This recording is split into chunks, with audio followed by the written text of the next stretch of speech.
So this is going to be a modified paper slide. I'm using this problem out of this book, and I'm trying to try number 13.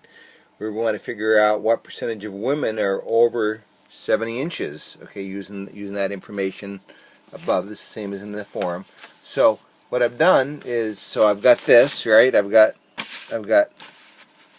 know the woman's mean height is 63.6.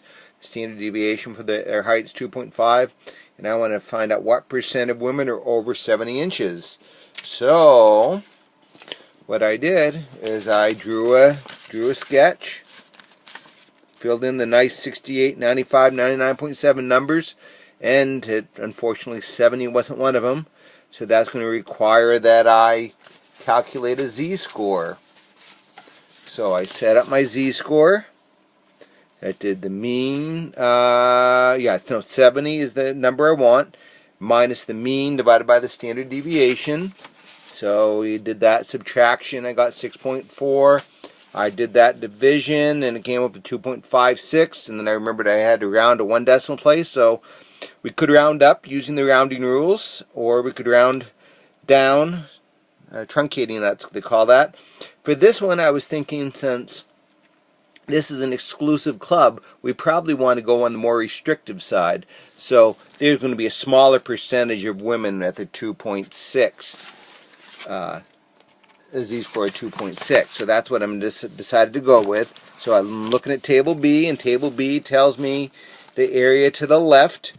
So I'm going to scroll down until I find my z-score of 2.6. And I'm seeing right there.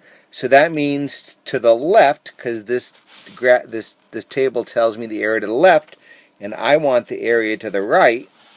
So I'm going to take my 100, I'm going to do 100 minus the 99.53, and that's going to be what, about 0.47%?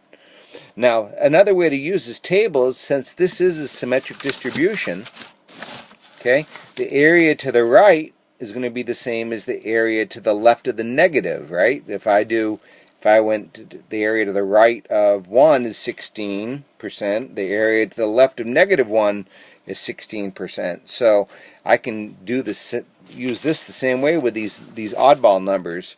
So I just got to look up negative 2.6, and notice that's the area to the left, because that's that tail area, and that's what I want. So, and that's how you do this kind of problem.